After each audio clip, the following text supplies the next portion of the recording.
terkait dengan beberapa pertanyaan kasus yang ada yang saat ini sedang berjalan. Tentunya Polri menindaklanjuti.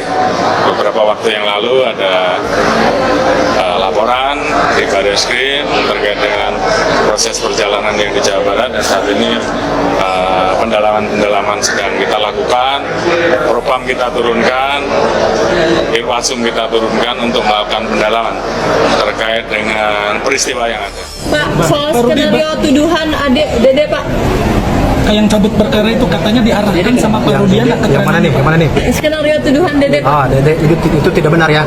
Karena saya ketemu Dede pun sekali pada saat tanggal 31 dan saya dapat informasi tentang ada perbuatan dari Dede juga.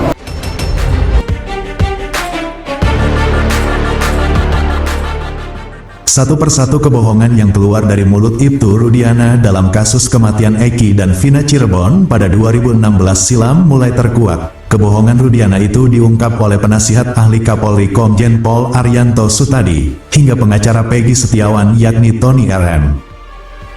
Kebohongan tersebut mengenai penangkapan para terpidana kasus Vina Cirebon tahun 2016 lalu. Ibtu Rudiana yang juga ayah Eki saat diperiksa Propam mengaku hanya memeriksa terpidana selama 15 menit. Temuan Propam Ibtu Rudiana memeriksa selama 20 menit. Namun jika dilihat dari berkas putusan sidang para terpidana, Ibtu Rudiana diduga melakukan pemeriksaan sekitar 2,5 jam. Kebohongan Ibtu Rudiana di kasus tewasnya sejoli Eki dan Vina Cirebon ini diungkap penasihat ahli Kapolri Komjen Pol Arianto Sutadi. Kebohongan tersebut mengenai penangkapan para terpidana kasus Vina Cirebon tahun 2016 lalu. Adapun Rudiana mengaku hanya memeriksa para terpidana selama 15 menit. Namun faktanya berdasarkan temuan Propam, Ibtu Rudiana memeriksa para terpidana bukan selama 20 menit. Arianto Sutadi mengatakan bahwa Ibtu Rudiana mengamankan para terpidana untuk diperiksa. Menurut Arianto Sutadi, ada perbedaan pengakuan Rudiana dengan temuan Propam, di mana Rudiana mengaku hanya memeriksa para terpidana selama 15 menit. Sementara itu berdasarkan temuan Propam, Ibtu Rudiana melakukan pemeriksaan selama 20 menit. Yang pasti yang saya dapat info dari si Aep, kalau dia melihat dan hafal orangnya. Dilihat betul. Kemudian ketika saya jam 2 dapat jam 14 dapat informasi, saya tukar HP sama Aep. Sekitar jam 16 Aep telepon saya. Pak, orang-orang yang ribut malam minggu sedang berkumpul di depan SMP 11.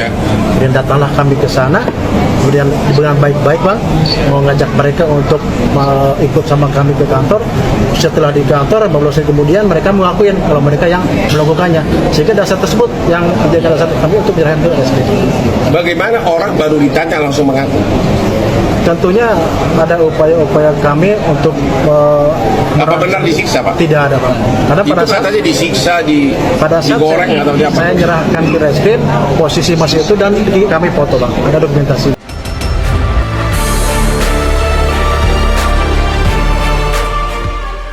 Perbedaan waktu ini juga disorot oleh pengacara Peggy Setiawan yakni Tony RM, dilihat berdasarkan putusan pengadilan dan pengakuan Ibtu Rudiana. Dirinya bertemu dengan Aep pukul 14 waktu Indonesia Barat. Kemudian 2 jam setelah Rudiana pergi, dirinya ditelepon oleh Aep, berarti pukul 16 waktu Indonesia Barat sore, kata Tony RM. Kemudian Ibtu Rudiana membuat laporan 2,5 jam kemudian. Sementara dalam putusan ini Pak Rudiana baru membuat laporan atau menyerahkan ke Reskrim di hari yang sama tanggal 31 Agustus tahun 2016 pukul 18.30 waktu Indonesia Barat. Ungkap Tony, itu artinya dari pukul 16 sampai pukul 18.30 waktu Indonesia Barat berarti ada waktu 2,5 jam bukan 15 menit. 2,5 jam itu kalau saya baca putusan pengadilan, ini digunakan untuk menginterogasi, ujar Tony. Tony pun tak percaya dengan pengakuan Rudiana yang menyebut dirinya mengajak para terpidana secara baik-baik. Sebelumnya, Ibtu Rudiana mengaku ditelepon oleh Aep pada pukul 16 waktu Indonesia Barat. Kemudian Ibtu Rudiana bersama anak buahnya langsung datang ke depan SMPN 11 Cirebon. Lalu terkait keterangan Liga Akbar yang akan mencabut BAP di tahun 2016 karena diarahkan oleh Pak Rudiana. Itu silakan saja, namun apa itu bukan itu tidak benar. Saya kenal sama si Akbar karena dia teman baik almarhum, karena sering main ke rumah, masih hidup. Artinya tidak ada upaya pengarahan keterangan. Saya pikir sebagai pelapor dan tidak upaya lain. Posisi Ibtu Rudiana kian terpojok. Kapolri Jenderal Listio Sigit Prabowo justru membentuk tim khusus dalam mengusut tuntas di kasus Vina Cirebon. Tim khusus bentukan Kapolri ini tengah menyelidiki kasus Vina Cirebon dari titik awal. Penyelidikan ini diawali dengan menggali keterangan dari Liga Akbar saksi kunci kasus Vina Cirebon. Padahal keterangan Liga Akbar ini sudah dibantah oleh Ibtu Rudiana. Berseberangan dengan Ibtu Rudiana, tim khusus bentukan Kapolri justru mengusut kasus kematian Vina melalui Liga Akbar. Hal itu diungkap oleh kuasa hukum Liga Akbar yakni Yudia Alamsyah. Yudia mengungkapkan, Mabes Polri telah membentuk tim khusus atau tim pencari fakta untuk mencari kebenaran dari kasus Vina Cirebon.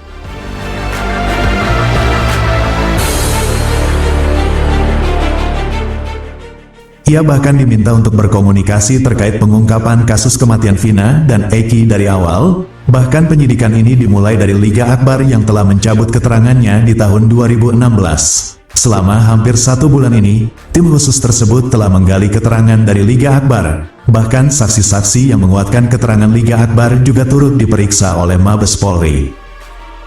Yudia pun mengungkap bahwa tim khusus ini telah mendapatkan kronologi lengkap yang sebenarnya. Sebelum Vina dan Eki ditemukan tewas di flyover Talun pada tanggal 27 Agustus tahun 2016 lalu. Sebelumnya, Liga Akbar mengaku diarahkan saat membuat BAP tahun 2016. Liga Akbar dalam BAP-nya mengaku melihat Eki dan Vina dikejar sekelompok orang di depan SMPN 11 Cirebon. Padahal malam itu Liga Akbar tidak bersama dengan Eki dan Vina. Tim khusus bentukan Kapolri Listio Sigit Prabowo ini telah bergerak dan telah menemukan fakta baru terkait kasus yang menewaskan Eki dan Vina tersebut. Dengan adanya temuan baru ini, diharapkan proses hukum terhadap kasus ini dapat segera berjalan dengan baik dan memberikan kejelasan serta keadilan bagi semua pihak yang terlibat.